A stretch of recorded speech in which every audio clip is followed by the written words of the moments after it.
ndaramukije n'ubundi muntu wese mu izina rya Yesu Kristo ubuntu bw'Imana bube kuri buri wese. Haleluya. Nkuko babwiye ko nitwa Jean Pierre Sengiyumva hamakora igikorwa cy'ubwungere mu isengero ry'umwungere mwiza.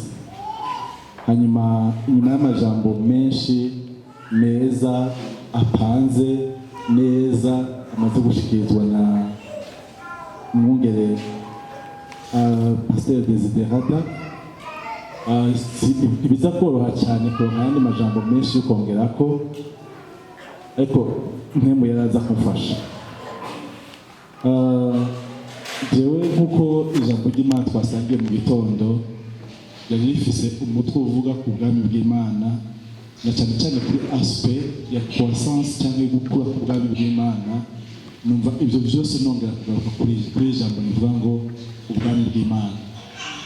Hejuru birafatana neza kuko avuga uko yinjiye muri kino gikorwa yavuze ibyerekanye n'umuhamagaro w'Imana. Nanje ndizera cyane rwose yuko Imana iracyahamagara na bugingo n'ubu. Hanyuma ibyo yabwiye nibaza ko uretse bimwe yabwiye ko yabishije sindamenya igituma ndaza kumubaza neza, kuko nasanze ko ibyo byari bikomeye gusumba ibyo bindi yabwiye n'ibyo na bya bindi yagenda asimba. Hariho byinshi nzi sinzi igituma bijya ibyo yahise mukumvisha. Hanyuma kandi yarasanzwe azi yuko ariryo sengesho ryanje rya buri munsi, ko jewe ntari naje ngaho Ingozi kuhaguma, ko kuhaguma byari bimeze nk'ibizingamitse. Nanjye umuhamagaro Imana yampamagariye yazi ko ariryo sengesho senga buri munsi kugira ngo ndonke uwo mpereza inkoni. Sinumva igituma yoba yarabimenye yuko noneho igihe cyageze twihereza bagatabibona, akwiye kubitangira amande. Muze kumufasha n'ahandi ngo ndamuhisha kandi bikwiriye. Imana ibanetegeye cyane. Je rero donc mu kuvuga kuri ijambo ry'ubwami bw'Imana, kare mu gitondo twasomye amajambo yo mu butumwa bwiza bwa Luka mu gice cya 13 kuva ku murongo wa 18 gushika ku murongo wa 21, aho Yesu avuga ngo ubwami bw'Imana ndabugereranye n'iki. Agaca avuga ngo reka ndabugereranye n'akabuto ka sinapi. Twabonye akabuto ka sinapi ingene particularité yako cyangwa icyo kisangije ari gato. Muri Matayo bavuga ngo ni kanziya. Hamba ngo ariko iyo gatewe mu ntabire ngo karakura kakavamo ngo karakura kakaba igiti, inyoni zo mu kirere zikarika mu mashami yacu. Donc ayandi majambo yavuga ku by'umwambiro, niyo majambo twasangiye mu gitondo. Ndashaka rero kuvuga muri kano kanya ingene justement ubwo bwami bw'Imana ikindi bwisangije ni gukura. Hanyuma je ndagiye kwensista cyangwa gushimikira kuri iri jambo rivuga ku gukura. Hanyuma ibyo yashingiye ntaye byose kugira ngo ntabigarukako, ndashaka kubyemeza ko byose ari byo. Hanyuma kandi nongere ko ngiye ko ndagukeza mwe n'ishengero ry'Imana mwabikoze. Ndabakeje byose byaba mbona. Hanyuma kandi twaravugana kenshi, ariko umuterera icyumviro, ariko avuga ati dusengere meze gutya na gutya na gutya, twari kumwe. Donc tuje gukura ko kuvyo yavutse. Ariko ndashaka kuvuga rero donc ikintu cyitwa la dynamique de croissance du royaume de Dieu. Dynamique de croissance du royaume de Dieu ni ukuvuga ngo ubushobozi bwo gukura ku bwami bw'Imana. Ubwami bw'Imana bufise ubushobozi bwo gukura muri bwo. Hanyuma kandi bifatanye cyane n'ijambo yagarutse ko kenshi bivuga yuko ubundi Imana niyo yatanguje igikorwa cyiza muri mwebwe, kandi Imana niyo izogisozera. Hanyuma Muswahili yavuze ngo natena bado. Haleluya. Natena bado. Donc ndashaka kubabwira yuko nifuza yuko dusa n'abaganira gato kuri iri jambo rivuga kuri dynamique de croissance y'ubwami bw'Imana. no kuvuga ngo ubushobozi bwo gukura ubwami bw'Imana. Nibagiye ko ndi kuri kamera natangwe kugira indiscipline kuza ndi deplace. Uze kubicacura nabwiye ko mufite ubuhinga bwo kubicacura. Ndiko ndigira monitoring. Ubundi ndafashe umurongo neza sinshobora kuza ndakugora. Yesu ashimwe cyane. Haleluya. Haleluya. Haleluya. Dushaka kuvugana ku cyerekeranye n'ubushobozi bwo gukura cyangwa bwo gutera imbere bw'ubwami bw'Imana. Yesu ariko aravuga ku ngene ubu bwami bw'Imana buseruka. Bwagaragaye buboneka nk'umunyantege nke. Donc turenganye gato tugasubira muri 1 Corinthiens igice cya mbere cy'Abikorinto mu gice cya mbere. Ndaza kugerageza gukoresha umwanya muto kuko nabonye yuko amasaha ari karigira imbere. Mu gice cya mbere twahasomye mu gikorane cya kabiri mu cya mbere twahasomye hari amajambo avuga ubushobozi bw'umusaraba ngo kuko ijambo ry'umusaraba kubahona ari ubupfu ngo ariko kuri twebwe abakizwa ni ubushobozi bw'Imana. Nsimbiye ku murongo wa 21 ngo kuko naho ubwenge bw'Imana bwageze yuko ab'isi batazohabwa n'ubwenge bw'isi kumenya Imana yahimbawe gukirisha abayizeye ubupfu bw'ibyizerwa kuko abayuda basaba ikimenyetso. Abayuda basaba ibimenyetso, abagira iki barondera ubwenge. Ariko tweho tubabwira ibya Kristo yabambwe. Uwo ku bayuda ni ikigwisha, ku banyamahanga ni ubupfu. Ariko ku bahamagarwa b'abayuda n'abagiriki ni Kristo, ubushobozi bw'Imana kandi ubwenge bw'Imana. Haleluya. Donc kuri twebwe abakizwa bw'Imana ubundi tuvuga ubutumwa bwiza bwa Yesu Kristo, umwana w'Imana nzima yavuye mu ijuru aje gukiza abari mu isi urubanza rw'ibyaha, aje kubatabara ibyago n'amarushwa n'amagorwa akomoka canke afitaniye isano n'icyo cyaha. Hanyuma yaje kuturestora, kudusubiza ibyizigiro byo kuba abana b'Imana n'ibyizigiro byo kuzobana nayo ibihe bitazoshira. Donc ivyo byari binyuranye cyane n'ibyo donc abo igihe cya Yesu bari biteze babwirwa ibyo byitwa ubwami bw'Imana. Ariko twebwe abakizwa twumvise iryo zina rya Yesu Kristo, twumvise igikorwa ciwe, turacyakira, hanyuma kandi tuvugana ukuri, twabyakira tubyizeye, ariko bigaragara nk'ibinyantege nke. Umuntu kukubwira ngo subiramo aya majambo, ugasubiramo amajambo ubundi akubwiye, bigaragara nk'ibinyantege nke. Ariko ndashima Imana ko hano nkoraniye muri assemble y'abantu bashinga intahe bose yuko babikoze bigaragara gutyo nyine nk'ibinyantege nke, n'ibyo bakubwira ukwiye kwizera bigaragara nk'ibidakwirwa mu mutwe cyangwa nk'ibyo umenga ukoresheje neza umutwe ubyizera ahubwo uri igicucu. Ariko twarabyizeye biradukiza. Imana ishimwe cyane. Ubugingo bwacu bwarahindutse, twaronse amahoro mu mitima yacu. Ubu dufise amahoro y'Imana mu bugingo bwacu. Hanyuma ivyo vyatugize bazima.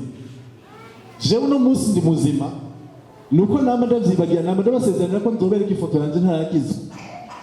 Naragahungu kabi k'umujinya dokirabura ku muntu wangibwa yiba mu ngono, hanyuma intoki zari zarahindutse donc kubera itabi,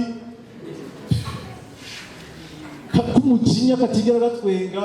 Ariko sha Yesu yanyigije no gutwenga. Hanyuma kandi iyo ntwenga ndashaka kubashingira intahe yuko ntabwo ngira sourire de chef. Agatwego k'imere we murakata Okay, uno munsi ndafise impamvu zituma nezerwa, zituma ntwenga, zituma ntiraburanirwa, zituma mpagarara no hagati mu bibazo. Ndabizi neza ko utabagwa kumugororotsi kwa maho. Imana ishimwe cyane. Ndiko ndavuga ubwo bwami bw'Imana ku giti cy'umuntu umwe wese. Ndashaka kubabwira nk'uko narangije ndabwira mu butumwa bwiza. Mwe mwarakijijwe, ariko ndashaka kubabwira ngo nimba ugomba kumva iyo dinamike do croissance y'ubwo bwami bw'Imana mu buzima bwawe, hari ikintu ukwiye kwama witwararika iminsi yose. Ni kwibaza ngo mbega aho bahari igice cyo mu buzima bwanje ntanemerera Yesu ko aganza. Hoba hari ahantu mu buzima bwanje ntaremera yuko Yesu ari umwana, kuko aho utaramwemerera yuko ari umwana, kuko adafatana ku ngufu, ariko igihe cyose atanga proposition. Donc na gufata ku kagobero, ariko aguha akabyo kuguhitamo, kandi iyo uhisemo icyo umuhaye cyose arakikwakirira, kandi icyo umuhaye cyose kiba amahoro. Amen.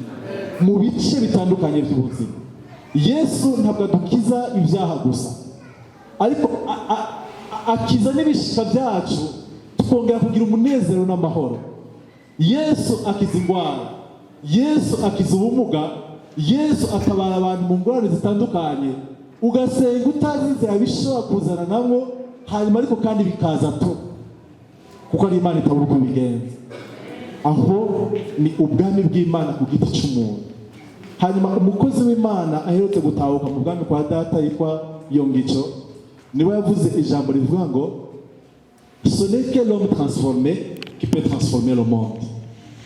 Umuntu wenyine ashobora guhindura isi, ashobora guhindura imukikuje, ni umuntu wenyine ubwiwe yabanje guhindurwa n'ubwo bwami bw'Imana.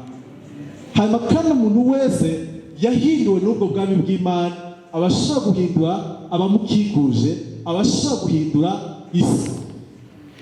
Donc iyo ni intambwe igira kabiri y'iyo dinamike do croissance tanke y'ubwo bushobozi bwo gukura ku bwami bw'Imana. Ni ukuvuga iki? Nimba Yesu yarashoboye guhindura ubuzima bwanje, ndafise icyo mbwira mugenzi wanje, ndafise intahe shingira mugenzi wanje, ndafise intahe shingira uwo tuvukana, ndafise intahe shingira umubanyi wanje, ndafise intahe shingira umukorege, ndafise intahe shingira abankikuje, inshuti zanje, abo bose nsanzwe mfise n'ijambo hagati muri bo. Ndafise ubutumwa bwiza bwo kubabwira bushobora gutuma ubugingo bwabo nabwo bukira bugahinduka. Haleluya. Amen. Nibande wumva yuko iryo jambo riko ragenda ryaguka mu buzima bwabo, agukigwa wumve neza yuko ubwo bwami bw'Imana bufise muri bwo ubushobozi bwo gukura, hanyuma kandi ubwakiriye wese agira ubushobozi bwo kubuhereza abandi, kuko ijambo ry'Imana ritubwira ngo Imana yari muri Kristo Yesu yiyuzuza n'abari mu isi, ngo kandi yatubikije ijambo ry'umwuzuzo. Ngo niko kuvuga yuko Kristo yari muri Kristo, Imana yari muri Kristo Yesu yiyuzuza n'abari mu isi, ngo ntibaharura ko ibyaha byabo. Uno munsi turi abantu twese hamwe dushobora gutuma ubwo bwami bw'Imana bugenda bwaguka. Nicyo gituma nabakire wa mugani w'umuswahili yavuze ngo natena bata. Haleluya. Bisaba iki? Bisaba yuko ubanza ukamenya ngo ubwami bw'Imana ntibabwuganira mu giseke.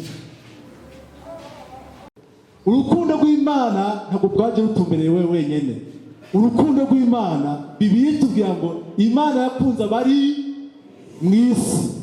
Hama Yesu atuma abigishwa biwe yababwiye ngo nuko rero nimugende mu mahanga yose mubwire abaremwe bose ubutumwa bwiza. Rero ngira mvuge ku rugezo, alors tuvuye ku rugezo rw'umuntu tuje ku rugezo rw'ishengero. Uno munsi duhimbaza iyi myaka 10 nyakubahwa umukozi w'Imana Pastor Desiderata ambaze ari umwungere wa rino shengero, ariko je numva shaka kubabwira historique y'iri shengero. Haleluya. Umunsi umwe mu ishengero ry'Ibujumbura hari umwana w'umwigeme yitwa Ndayishimiye Aline, yari yiga rendi vendredi, nta n'amaropere menshi yari bwige. Hanyuma aca aronka akazi ngahaye kuri tribunal de grande instance. Ni tribunal de grande instance neza, donc mubabare sinzi sinabizi, sinzi ko ari kuri parquet, sinzi ko ari tribunal, mugabo icyo nzi nuko ari mu butungane comme greffier. Okay, hanyuma atubwiye yuko aduze Ngozi, yari nimero 1 kumubombeje aduze Ngozi. Ndashaka kubabwira yuko twahatswe kurira nk'umuvyeyi yabuze umwana.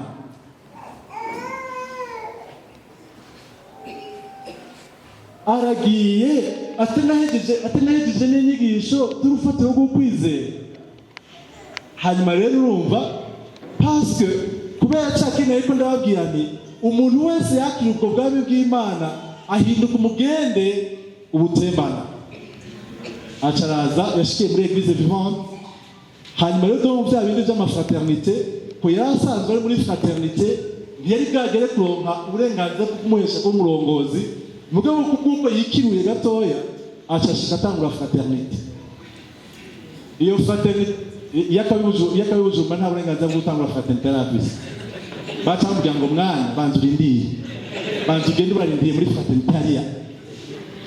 Ariko kuko do yari yikiruye gatoya ashitse ino atatangura fraternité.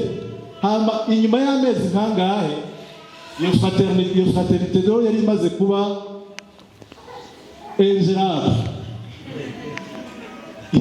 imunanira kujera. Hanyuma mwishengere harimo ibyo by'amafraternité nabyo bari basanzwe bagira. Hama niko gucagaruka ibijumba tega nishitse hariya nagize nka bya bindi kwa tugira ngaha, none sinzi bikurikira.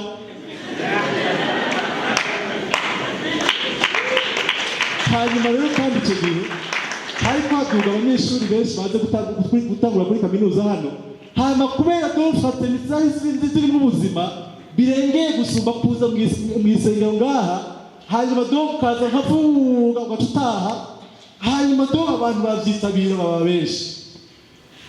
Hanyuma sibuka ko Claude yaduze icyo gihe cyangwa inyuma yaho gatoya, mugabo do menga hari abandi bazi imbere yaho, abitwa ba filme, abitwa ba Constante n'abandi. Hanyuma rero doko icyo gihe do twaza turavugana na Eglise Vivante, twandikanira amasezerano yuko abo babwiye ubutumwa bose nta numwe dutwara, ariko ababa tuje muri Eglise du Bon Berger nibo bonyine dutwara, ko natwe tugiye gutangura ishengero hano Ngozi. Igikorane cya mbere cyatanguriye Kinyami hariya ahantu mu bitoki. Uwo hantu maze ushaka kuhatora. Icyo nibuka nuko umunsi ndahaje bwa mbere twahahuriye na Emery, sinibuka ko yari katumira Emery. Icyo nibuka nuko hari umwe muri bo bambaye ibikofero, ariko amwereka ahantu mu bitoki ngo ni hariya. Twari duhungu nyene ubona yuko kameme kw'imiyabaga ifise kazoza, mugabo kameme kawosha kakabuto ka snap. Okay, hanyuma hari vyondo. Hanyuma ndashaka kugira ngo ndabahe igicapo kinge niyo sengero yangana, nuko dongo tujya dutebe twatundi Dezi yamye avuga, utambitse kamwe guki nta kagira kabiri wagira guki, twase dutondekana gutyo nyene. Hanyuma igikorane cya mbere cyarimo abashinga ntahe n'abapfasoni, ugwaruka n'abana 19 uharuriye hamwe bose n'abavuye Bujumbura.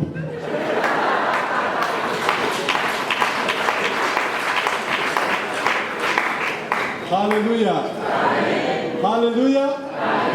Mwumvise ndiko ndavuga ubushobozi bwo gukura ku bwami. Hama nyene baratangura nyene barakora nyene bwa butumwa bwiza bwa bwami bw'Imana umuntu yakiriye, barakomeza barabutanga. Ba Claude baza baterera umuganda.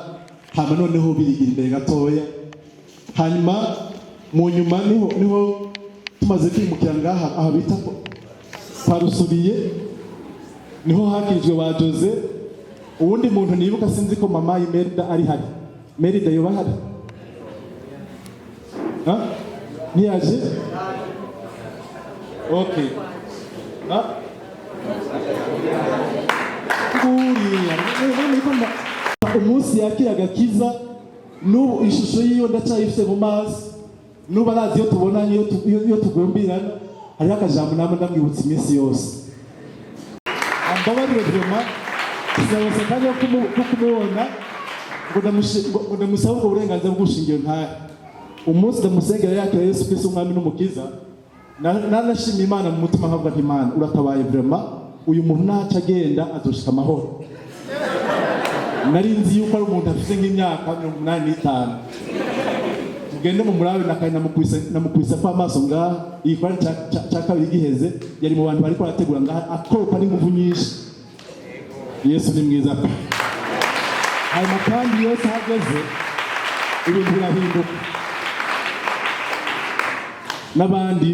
n'abandi ntorinda kuvuga hanyuma mu nyuma rero nihumva donc aho byari bimaze gusa n'ibitanguye gukomera mugabo ndibuka yuko ico gihe amafraternité yigeze kugira igihe biranka hanyuma ico gihe donc nabaye oblige kuza donc kugira ngerageze guforma abarongozi hanyuma bica biratangura biratora inzira buke hanyuma niho haza rero donc hanyuma kuba yashikisha ingero mugabo ico gihe ho ishengero ryaza bisa n'ibyakuze hanyuma ibisigaye by'inyuma yaho naho byahuye n'ibyago kameme Imana yamayisigariza amasigarire ariko turashima Imana yuko ari umwizigirwa ibihe byose umusozi wasagutse burundu kandi ntizokongera no kubyuka ukundi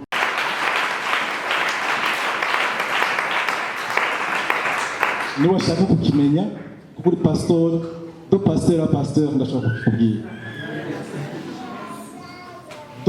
pasteur ndashaka kukubwira en tout cas n'ahantu Imana yakoze ikintu mu buzima bwanjye ndavuga ni Imana ubu rero ndemeye nanje yuko donc ivyo wambwiye ngitangura n'ubu kiri nyuma yavyo kandi nzokomeza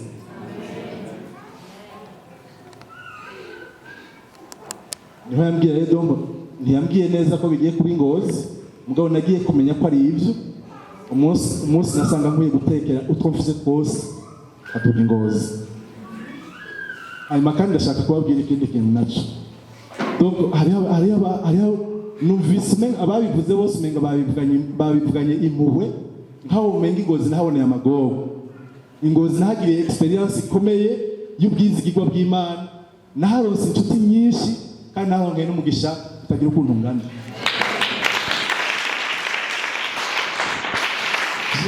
jewe nibutse imyaka 2 n'umunsi namaze hano ndashaka kubabwiza ukuri ntacyo numva kikomere mfise nta naho numva naravunitse ahubwo nagiye ahantu Imana inyigisha reka ndabivuga jewe Imana impamagara kuyikorera yambwiye ibyerekeranye no implantation des églises donc nukuvuga ngo nari ngiye kuba umurongozi w'abarongozi b'amashengero kandi jewe atashengero ndigera ndongora navyumvise nibaza yuko vraiment donc abo nashobora kuba nararongoye imbere yaho nshobora kuba nababera umurongozi mubi nibaza ko nshobora kuba nabiteze ko resultat ibikorwa birenze ibyo nandi nashobora gutanga kuza rero donc ngakora akazi ngakora ibikorwa by'umwungere guhera mu gitondo gushika saa 5 z'ijoro twara abana aribuka amasado rimwe twara dutaha hanyuma donc uteta akabazo kamwe les amis murakababungere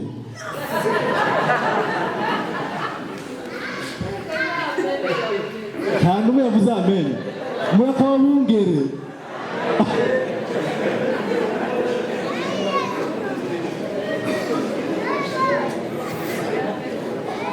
umva mubyanka cyangwa mubyemera jewe naho nosubira kuvuka Imana ikansaba guhitamo icyo nokora yampamagaye tunigana cyane ko nari mfite ibindi nashaka gukora ndashaka kubabwira no munsi yo mbitishamwo icyo gukora nosubira gutangura kuba umwunge nosubira gutangura kurongora fraternité notangura kubwira ubutumwa bwiza umuntu notanga igikorwa cy'Imana. J'ai compris que muri ino si nta cyiza gisumba ico.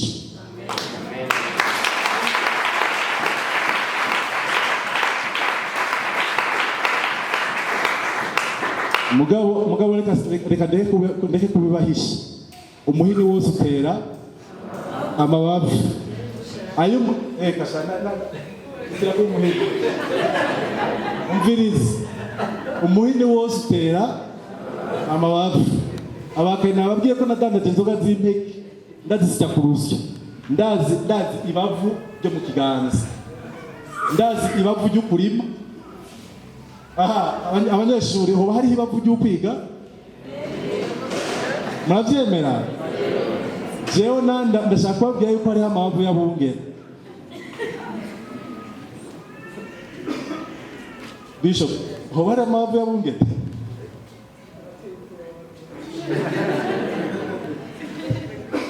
Nta mwanya wo kubivuga ko, ariko ndashaka kubabwira ngo muri byose Imana ni nziza.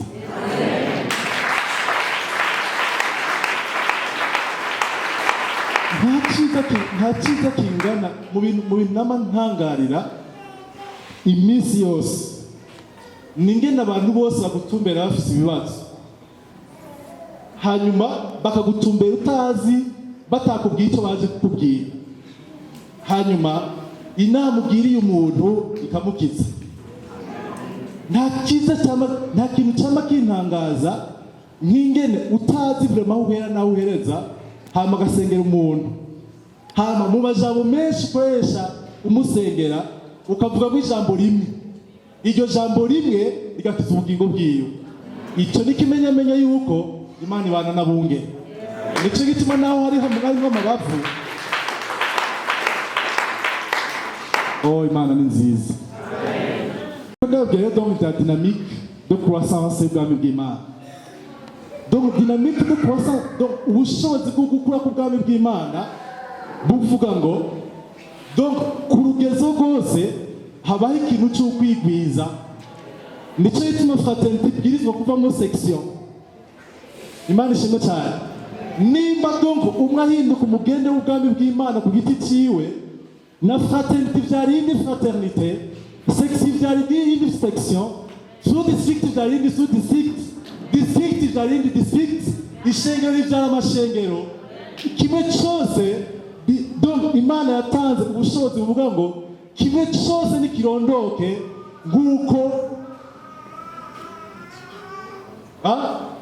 nguko kiri. OK? On se reproduit selon son espèce. Donc ngiki kizobereka yuko uri umukristo muzima, nuko ugeze hose washaka ubuzima. Haleluya. Kandi iki gikwiye kukubera isengesho rya buri munsi.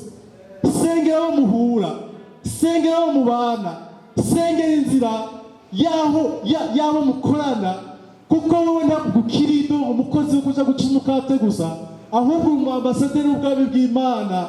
Hari utonda naho Imana yagushize kugira ngo uronke umukate wo ku munsi gusa. Uzokwereka yuko uri umukristo muzima, uzuharure abo mukorana, uzuharure ababanyi bawe, umaze gushikana kuri Yesu Kristo, cyangwa bamaze kwitegereza ingeso zawe, bakakubwira turangira aho Imana yawe usenga ko twasanze ariyo Mana. Amen. Nicyo gituma cya murongozi wa fraternité akwiye kunezerwa no kuba murongozi wa fraternité igihe fraternité yewe itarabyara izindi fraternité. OK? Aroreza abarongozi b'amafrate duze ibiganza. Wow, communauté de leaders. Imana ishimwe cyane. Donc aussi longtemps que ukiongoye ya fraternité ya yindi, ugitondesha amazina y'ababandi nyene, mwayicanaka nakicanaka, umva senga Imana upfukamye, isondeshe nimba bibaye ngombwa, kora igishoboka cyose, haguruka uvuga ubutumwa bwiza, mobiliza aho mufatikanije, kuko ikintu kizokwerekana yuko fraternité yanyu mu buzima, nuko ikintu ubuzima cyose gitanga ubuzima.